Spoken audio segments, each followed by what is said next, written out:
네, 안녕하세요. 오늘은 편입 지원 전략과 경쟁률에 대해서 얘기해 보려고 합니다. 먼저 제가 세웠던 지원 전략에 관해서 간단히 설명을 드리고 제가 하고 싶은 얘기들을 한번 해드리도록 할게요.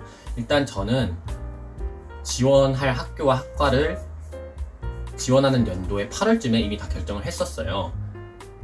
그리고 학원에서 자소서 첨삭 강의를 들었었고, 자소서를 쓰는 학교의 학과들을 먼저 다 통일을 했습니다. 그래야 효율적으로 자소서를 쓰고 자소서의 퀄리티를 더 높일 수 있을 거라고 생각해서 그랬고요. 실제로 자소서 첨삭 강의가 도움이 됐냐고 하면 저는 굉장히 도움이 많이 됐어요. 다만 이제 그게 기계적으로 제가 쓴 거를 첨삭을 해준다기보단 애초에 그냥 자소서 기획 단계부터 이제 함께 저랑 고민을 해주고 제가 쓴 글에 대해서 저의 어떤 논리적인 전개 과정에 대해서 또 어떻게 그 학과를 준비할지에 대해서 좀 더 구체적으로 이제 설계를 해주시는 선생님을 만나서 너무 저는 좋았다고 생각을 해요. 그게 실제로 그 선생님께 배웠던 사고방식이나 어떤 논리적으로 구술 구성하는 방법을 배웠던 게 지금 대학 공부 와서도 저는 되게 유용하게 쓰이고 있거든요. 정말 감사합니다.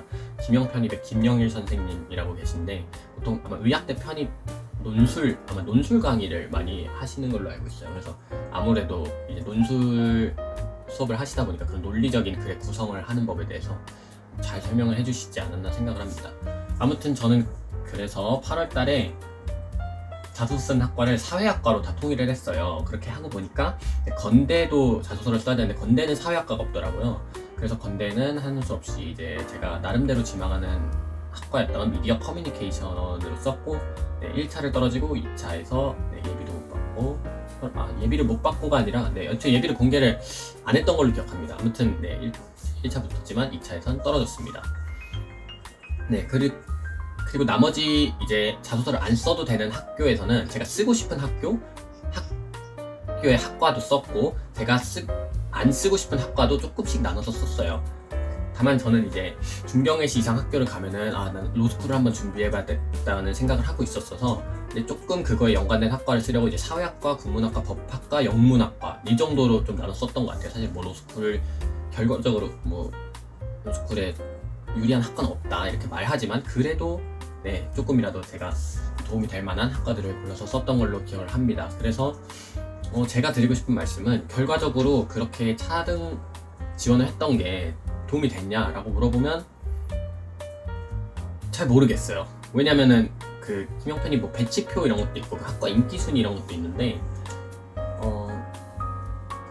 서울시립대 같은 경우 작년 이제 합격 커트를 보면 도시사회학과가 제일 낮았어요. 그래서 전 도시사회학과를 하향이라고 생각했는데 시립대에서 예비 4번을 받았거든요.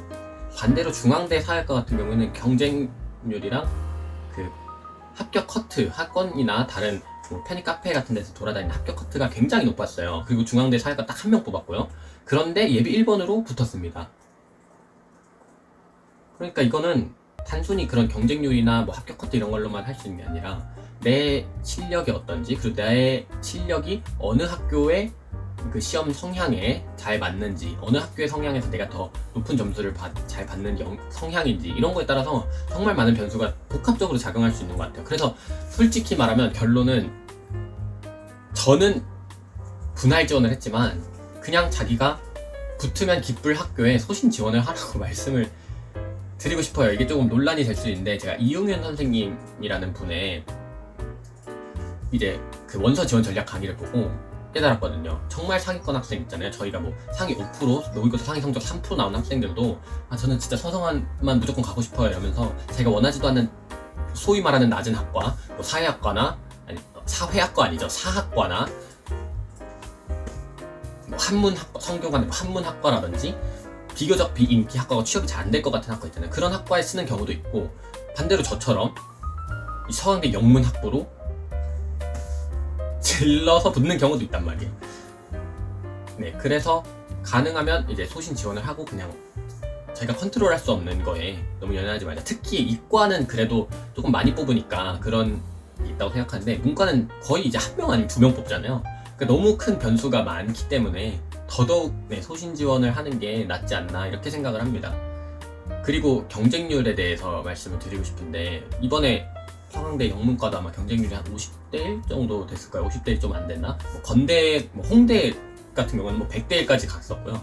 그런데도 사실 그 경쟁률이 뭐 이거는 근데 다른 학원에서도 이제 많이 말씀을 하시는 건데 그 경쟁률이 얼마나 의미 있을지를 좀 생각해 볼 필요가 있어요. 사실 편입 같은 경우에는 굉장히 메리트가 있잖아요. 재수를 하면 1학년부터 다시 시작해야 되는 반면에 편입을 3학년 때부터 시작해서 2년 안에 졸업을 할 수가 있고, 실제로 2년 안에 졸업을 하는 거에 비해서 그 대학 간판 자체는, 졸업장 자체는 똑같이 나오는 거기 때문에 그만큼 하고 싶어하는 사람이 많을 거란 말이에요. 그리고 시험 삼아 해본 사람도 많고, 생각보다 이렇게 1년 아니면 1년 반 이렇게 장기적으로 이 편입을 진지하게 준비하는 사람이 생각보다 많이 없어요. 그래서 그리고 편입에는 원서 지원 개수 제한도 없어서 내가 뭐 국중대단 위로는 쳐다도 못 볼 그런 성적이더라도 그냥 시험 삼아 서성한도 연습 삼아라도 한번 넣어볼 수 있는 거예요. 그러니까 경쟁률이 밑도 끝도 없이 올라가는 겁니다. 그래서 그 경쟁률 자체에 대해서 너무 신경을 쓰고 경쟁률이 낮은 학과는 합격이 잘 될 거야, 뭐 이런 생각은 의미가 없는 것 같아요. 네, 실제로 제가 성균관대학교 사회학과를 썼는데 그때 경쟁률이 14대 1이었나 그랬어요.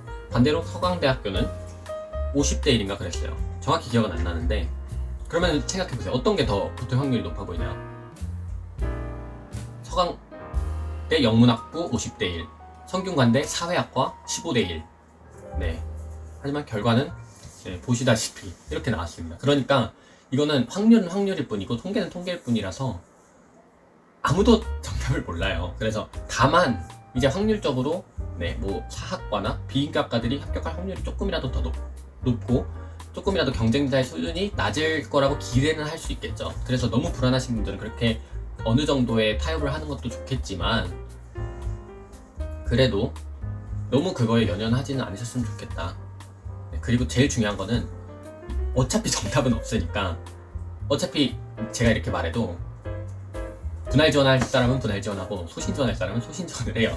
그러니까 그런 경쟁률 클릭하면서 특히 제일 공부가 중요한 11월, 12월 막바지에 경쟁률 클릭하고 막 독학사 이러면서 합격 커트 자료 찾는데 시간 쓰지 마시고 그냥 빨리 원서 지원하고 공부하시기 바랍니다. 단어 하나라도 더 외우는 걸 추천드립니다. 네, 그게 사실 제가 오늘 말씀드리고 싶었던 결론이에요. 어차피 원서 지원에 있어서 저희가 통제할 수 있는 변수는 별로 없어요. 특히 문과 편입 더더욱 그렇고요.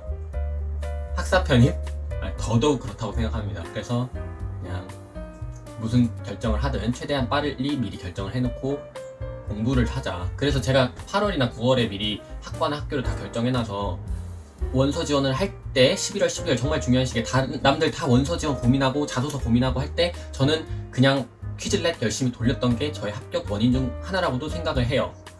그게 정말 중요하거든요. 그래서 실제로 제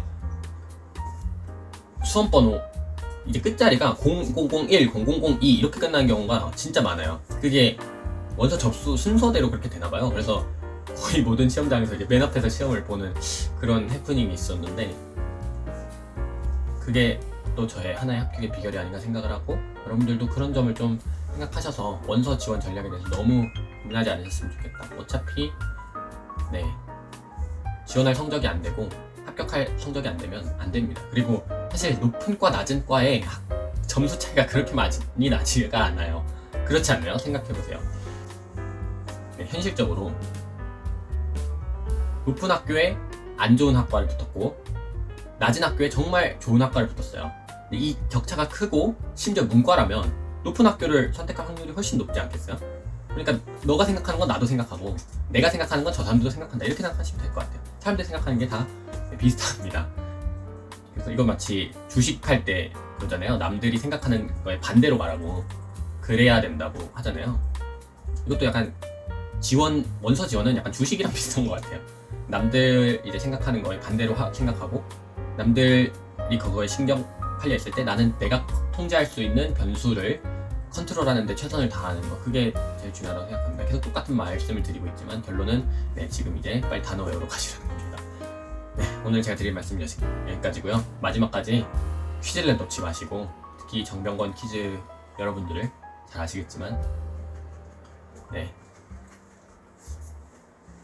자소서 걱정할 시간에 1차 부틀 걱정합시다. 화이팅!